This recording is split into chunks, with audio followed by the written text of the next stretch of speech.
প্রশ্নটা হলো যে আচ্ছা, যদি মমতা বন্দ্যোপাধ্যায় সেদিনকে সিবিআই হাতে কেসটা না তুলে দিতেন বা বলতেন যে সিবিআই কেসটা না করুক, এটা যদি না বলতেন তাহলে কি হতো?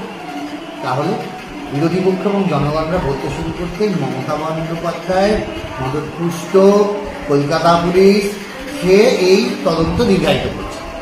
সেটা হয়নি। সিবিআই হাতে তদন্ত, সর্বোচ্চ আদালত ইন্টারভিউ করছে। তাতেও মিছিলের নাম করে যে অশান্তি, বিভ্রান্তি, বিশৃঙ্খলা তৈরি হচ্ছে, এটার কি কোনো দরকার আছে? আচ্ছা, এই অশান্তি, বিভ্রান্তি এগুলো করলে কি দোষীর শাস্তি কাল হবে? হবে না। আচ্ছা, এই নবান্ন চলো বলা হচ্ছে, নবান্ন অভিযান, লালবাজার অভিযান, আচ্ছা লালবাজার কি দোষীর শাস্তি বিধান করবে? মানে আমি আমার প্রশ্ন বলছি, নবান্ন চলো, আচ্ছা নবান্ন থেকে কি বেরোবে? নবান্ন থেকে কি কি দোষীর শাস্তি বেরোবে? অর্ডার হবে? হবে না।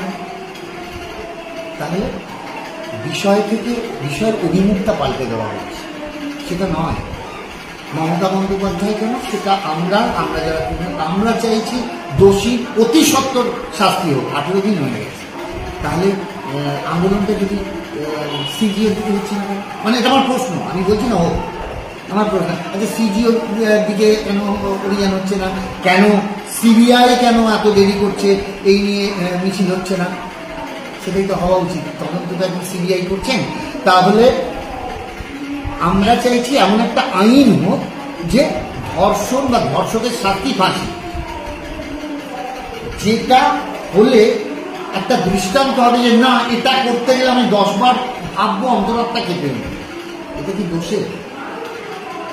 আজকে এই আন্দোলনের নাম করে ডাক্তারেরা কর্মবিরতি করছে, যারা চিকিৎসার জন্য ছুটে আসছেন ডাক্তার ভগবান ভেবে। আপনারা আন্দোলন করুন, আপনারা সব করুন, আপনারা শাস্তি চাইছেন, কিন্তু সাধারণ রোগীরা কি অপরাধ করেছে? মনুষ্য রোগীগুলো কি অপরাধ করেছে?